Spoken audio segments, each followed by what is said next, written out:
ये हिंदुस्तान की कहानी है, उसके बीते हुए कल और उसकी आजादी की कहानी। खून से लथपथ, मुश्किलों से भरी, चीखती चिल्लाती हुई कहानी। उन शूरवीरों की कहानी जिनके हौसलों की वजह से इस देश के हर वासी ने सूरज को हिंदुस्तान के आजाद आसमान से उभरते हुए देखा।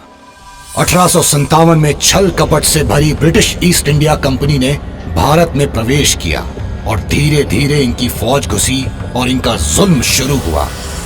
लेकिन भारत शूरवीरों की धरती है और विद्रोह का ध्वज लिए सबसे पहले आगे आए मंगल पांडे। मंगल पांडे की शहादत ने अंग्रेजी हुकूमत की जड़ें हिलानी शुरू कर दी। इस चिंगारी ने देशवासियों को झंझोड़ कर रख दिया और सारा देश आग से भरी आजादी की लड़ाई में कूद पड़ा। और यह सिलसिला बढ़ता गया। कहीं नाना साहब पेशवा और कहीं लक्ष्मीबाई विद्रोह की मशाल लिए जंग के मैदान में उतर आए। इतिहास खून के पन्नों से भरता रहा मगर शूरवीर नहीं रुका। इस कदर वाकिफ है मेरी कलम मेरे जज्बातों से, अगर मैं इश्क लिखना भी चाहूं तो इंकलाब लिखा जाता है। और फिर तो ऐसी लहर चली, कहीं भगत सिंह, राजगुरु, सुखदेव आए और कहीं आजाद भारत का सपना लिए चंद्रशेखर आजाद, शहीद उधम सिंह और नेताजी सुभाष चंद्र बोस आए। आजादी की लड़ाई अपने चरम की ओर बढ़ रही थी।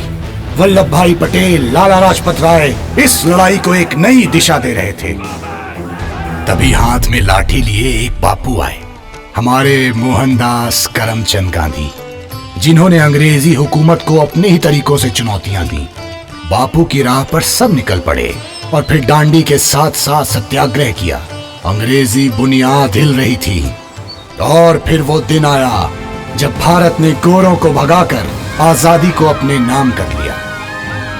केपीटी, पीपीआर पाइप्स परिवार आज उन शूरवीरों को याद कर उनकी शहादत को शत शत प्रणाम करता है। जय हिंद, जय भारत।